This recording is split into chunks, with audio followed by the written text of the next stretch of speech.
Hello, everybody, and welcome into another Flyers news and rumors video here at the Hockey Writers. I'm your host, Matthew Zator, and as always, joined in by Justin Giampietro, who covers the Flyers here. Justin, how's it going? I'm doing good. This will be the first time I think that we're not talking about Michkov. Yeah. I kind of talked about it a little too much, I think. We're done with that this week. We'll move on to other stuff.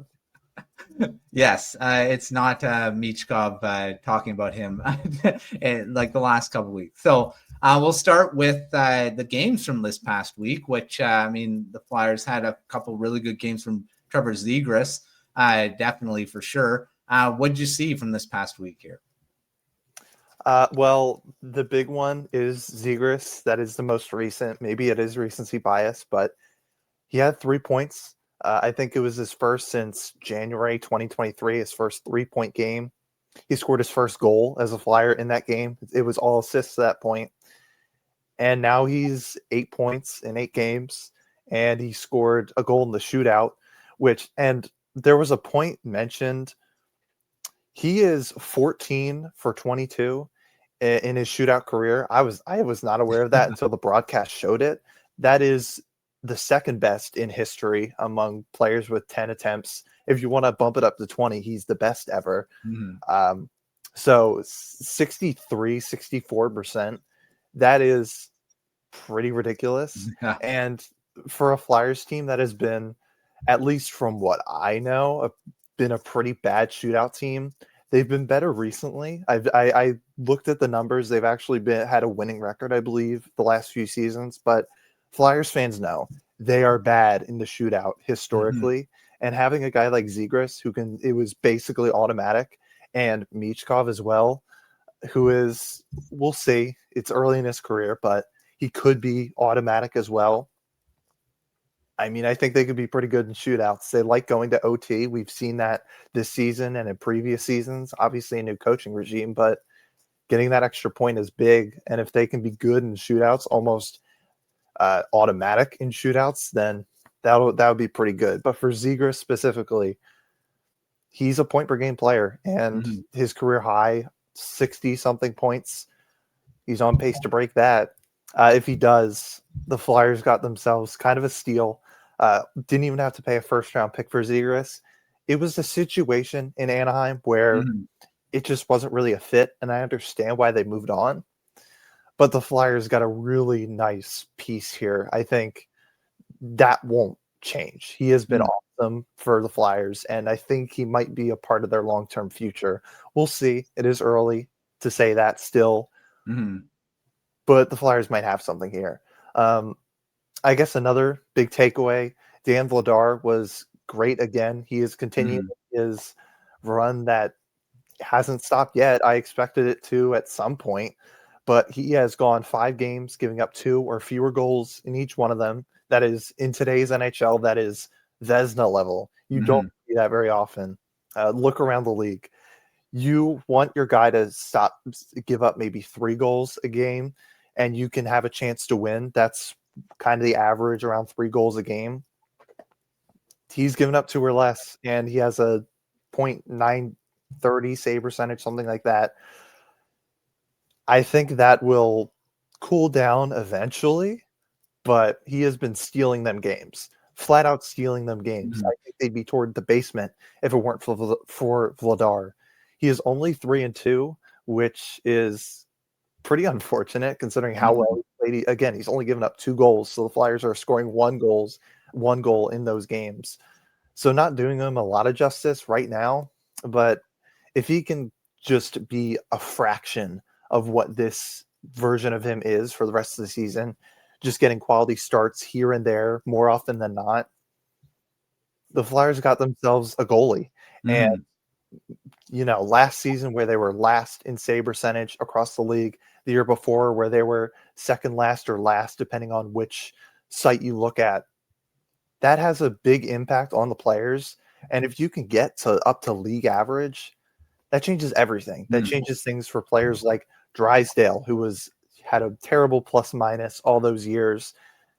It's going to get up. And you got guys like Cam York and Travis Sanheim who were giving up a lot of goals at 5-on-5. That's just not going to happen anymore if you have a reliable guy back there, and that's good for their confidence and to have a guy they can trust. So we'll see what comes of this. Maybe it's just a hot streak, but he's looked legitimately good, I think. He's looked very calm in the net. He makes the big saves that you want your goalie to make, but he also doesn't make mistakes. I haven't seen him make many of those.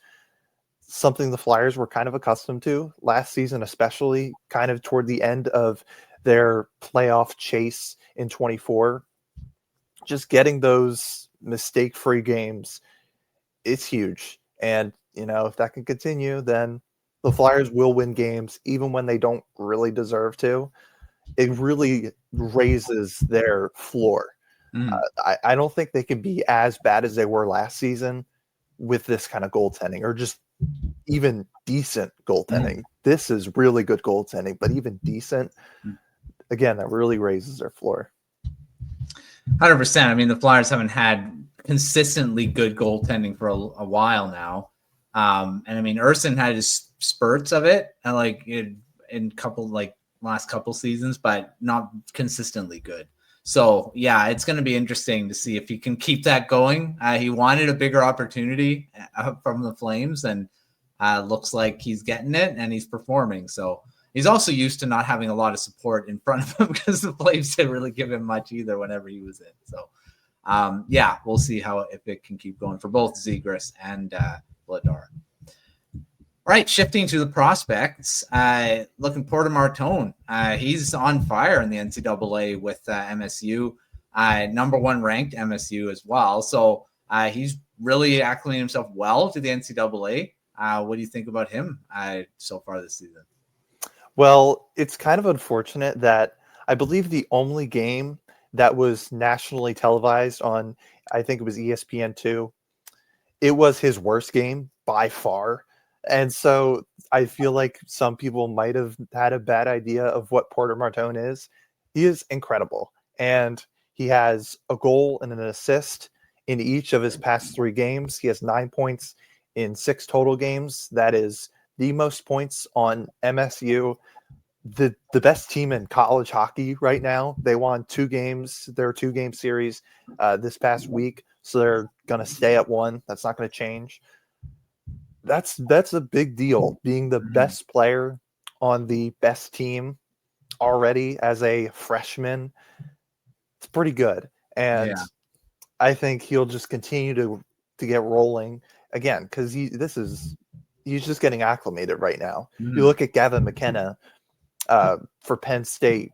He hasn't been perfect. He's putting up good numbers, but he hasn't been perfect. And there's another gear there. And I think maybe Porter Martone is similar, but either way, I don't think he can do much better than what he's done. He's been incredible.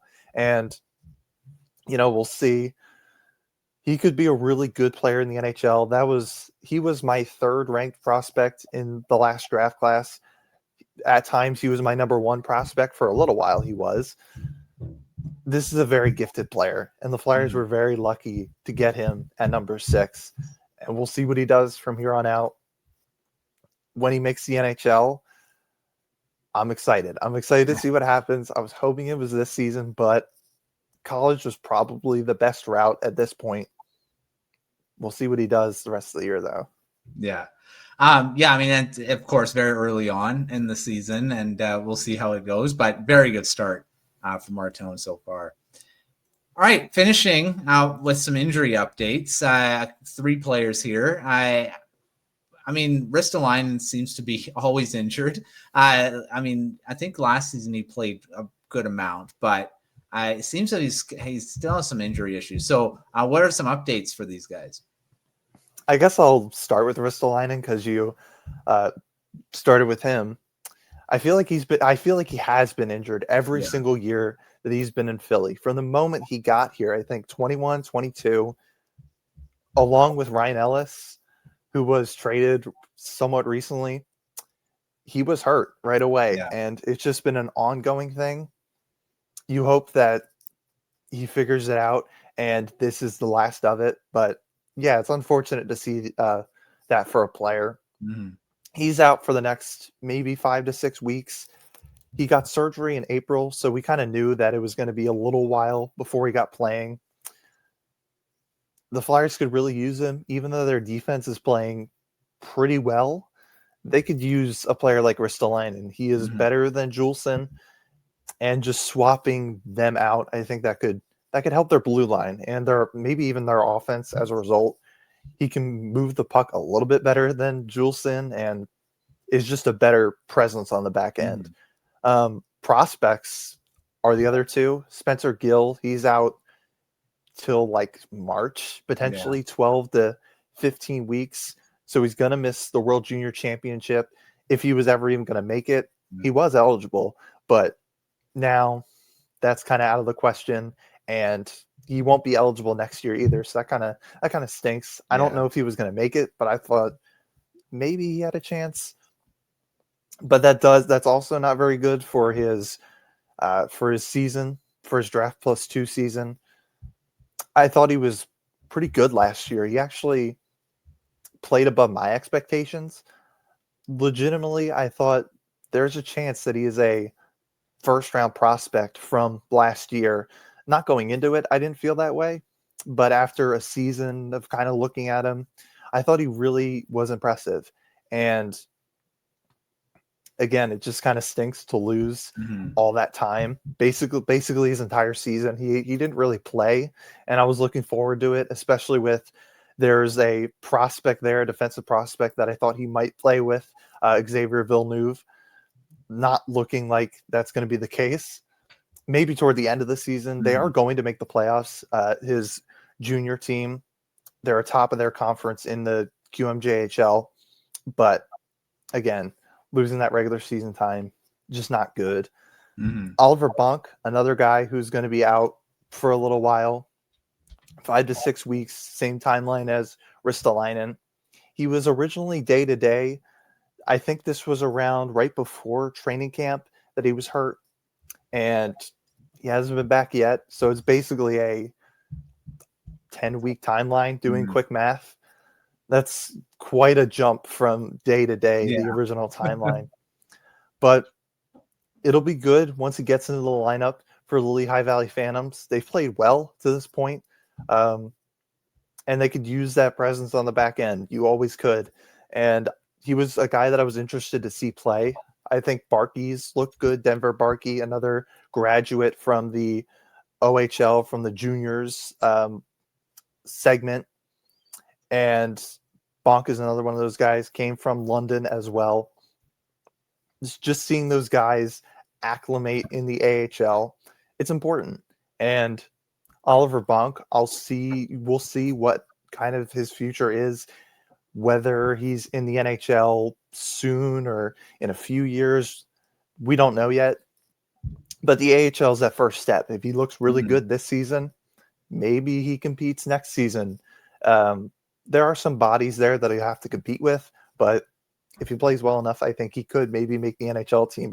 But the immediate focus will be the AHL. So waiting for that debut, I guess, in December. Yeah.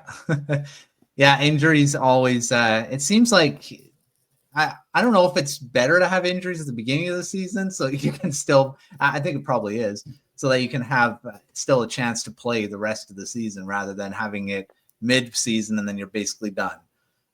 So, I mean, get these injuries out of the way first and then you can play the rest. So we'll see. Hopefully they both come back on the timelines and it doesn't get extended, which seems to happen too. All of a sudden it's 5 weeks, then, oh, wait, it's another month. So we'll see if all these they all come back on the timelines that are right now. All right. Well, that's update to the Flyers for this week. Thanks, Justin, for coming on and talking Flyers as always. Make sure to check out everything at hockeybears.com. We've got recaps, takeaways, all that fun stuff for a lot of the games out there. So make sure checking all that out. The Substack newsletters as well. If you haven't subscribed, make sure you're subscribing to that.